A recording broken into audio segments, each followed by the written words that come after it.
మాటలతో మాయ చేస్తాడు, ప్రాస కోసం పాకులాడాడు, పంచ్ డైలాగులో మోజే లేదు. అయితే తను రాసే ప్రతి మాటలో ప్రాస ఉంటుంది, ప్రతి డైలాగులో పంచ్ ఉంటుంది. అర్థవంతంగా మాటలు రాస్తూనే ఎంతో తర్కాన్ని బోధిస్తుంటారు. ఆయన ఎవరో కాదు, జస్ట్ 5 years బ్యాక్ ఫిల్మ్ ఇండస్ట్రీలోకి ఎంటర్ అయ్యారు. వచ్చి రాగానే 10 సినిమాల దాకా చేశారు. ఈ 10 సినిమాలు కూడా సూపర్ హిట్లు అయినాయి.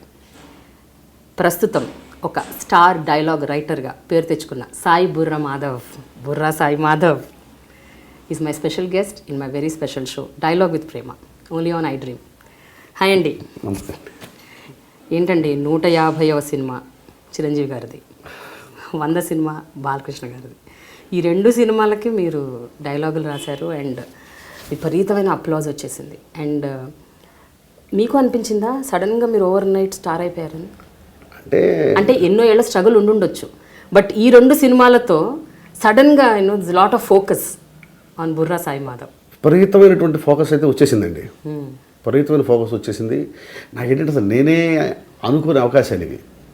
అంటే ఇలాంటి అవకాశాలు వస్తే బాగుండు అనుకుంటారు కానీ వస్తాయని ఎవరు నమ్మరు.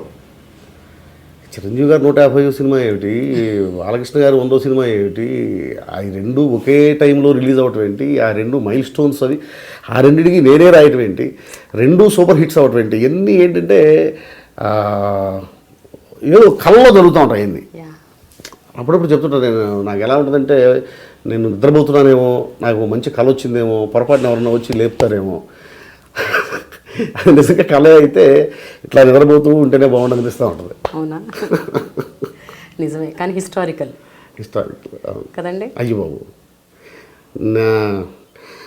నన్ను చూసి నేనే అసూయపడేలాగా ఉంటుంది. ఆ 2 సినిమాల్లో మీకు బాగా నచ్చిన డైలాగ్ మీరు రాసింది? నేను రాసినవన్నీ నాకు నచ్చుతూ ఉంటాయండి. బట్ ఒకటి బాగా అంటే ప్రజల మెప్పు కూడా పొందిన డైలాగులు ఉండుంటాయి, బట్ మీకంటూ నచ్చిన ఒకటి అద్భుతమైన భలే రాశాను ఇది అని అనిపించిన డైలాగ్స్ ఉంటాయి కదా? అదేనండి, మన ఖైదీ నెంబర్ 150లో సాగు లేదని భూమి నమ్ముకుంటే సాకు లేదని అమ్మ నమ్ముకున్నట్టే అనే డైలాగ్ కానివ్వండి, వ్యవసాయాన్ని మించిన సాయం లేదు అనేది కానివ్వండి, ఇంకా చాలా ఉండండి అందులో నాకు నచ్చినవి. ఇకపోతే ఇక గౌతమిపుత్ర శాతకర్ణిలో కూడా చాలా డైలాగులు. ఏది ధర్మం, నీకు జన్మను ధర్మం చేసింది ఆడది, మాటలంటున్న నీ నోట మొదటి మాట నేర్పింది ఆడది, ఆడదాని కడుపున నలిగి నలిగి వెలుగు చూసిన రక్తపు ముద్దవి, నీకున్న అర్హత నీ తల్లికి లేదా అని అడిగేది కానివ్వండి. అలాగే మగనాలికి గాజులందం, మగాడికి గాయాలందం, కన్నీళ్ళకి మనసు పుట్టిల్లు, కళ్ళు అత్తారిల్లు, చాలా.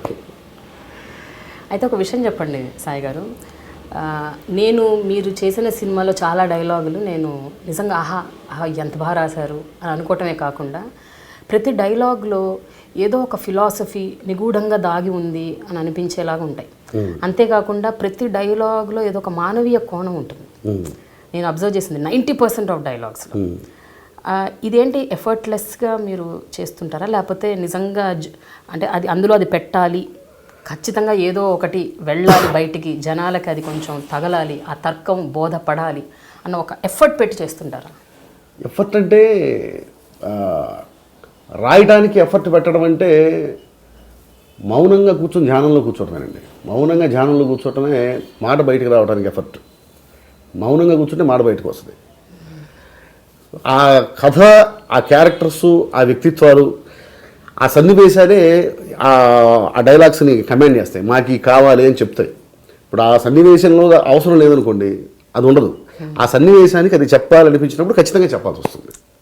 అది అంతా సన్నివేశం చెప్పిన దాన్ని బట్టి వెళ్ళటమే. ఆ సన్నివేశమే నాతో చెప్పుద్ది, ఏ రైటర్కైనా సన్నివేశమే చెప్పుద్ది. ఇప్పుడు ఇలాంటి అవకాశాలు వస్తే ఎవరైనా అయ్యే రాస్తారు, అలాంటివే రాస్తారు. ఆ సేమ్ ఆ డైలాగ్ రాయిపోవచ్చు, కానీ ఖచ్చితంగా అంత మంచి డైలాగే పడుతుంది. అంటే నా అదృష్టం ఏంటంటే వచ్చినవన్నీ కూడా మంచి కథలు వచ్చాయి, మంచి క్యారెక్టర్స్ వచ్చాయి. అంటే రెగ్యులర్గా సినిమాల్లో కనిపించే క్యారెక్టర్లు కాదండి, రెగ్యులర్గా బయట కనిపించే క్యారెక్టర్. ఇప్పుడు కృష్ణమంది జగద్గురులో మట్టిరాజు తీసుకోండి, మనకు రెగ్యులర్గా బయట కనిపిస్తుంటాడు మట్టిరాజు, కానీ సినిమాలో కనిపించడు. అలాగే టిప్పు సుల్తాన్ బయట కనిపిస్తుంటాడు, సినిమాల్లో కనిపించడు. అలాగే కంచెలో హరిబాబు బయట కనిపిస్తుంటాడు, కానీ సినిమాలో కనిపిస్తాడు ఆ హీరో. సో బయట రెగ్యులర్గా చూసే క్యారెక్టర్స్కి డైలాగ్స్ రాసే అవకాశం నాకు వచ్చింది. మంచి మంచి క్యారెక్టర్స్, మంచి మంచి సన్నివేశాలు, సంఘటనలు అన్నీ. ఇప్పుడు మనకి కృష్ణవంత జగద్గురులు ఇందాక మీరు అన్నారు, ఇది గర్భగుడిలో వీటి కుక్క ఉచ్చబోసిన దేవుడు మైలబడ్డు అనేది. అదేంటి ఆ సన్నివేశం? ఒక ఆర్టిస్టు అస్థికలు తీసుకొస్తే ఆ అస్థికల మీద ఒక నీచుడు ఒంటరి పోసి వెళ్ళిపోతే ఆ అస్థికలు ఎత్తి మళ్ళీ ఆ కలశంలో పోసే సన్నివేశం అది. అవును, కృష్ణవంత జగద్గురు సినిమాకి నేను ఫస్ట్ రాసిన డైలాగ్ అది. అదే మొట్టమొదటి డైలాగ్ అదే అటగా. ఫస్ట్ రాసిన డైలాగ్ అది.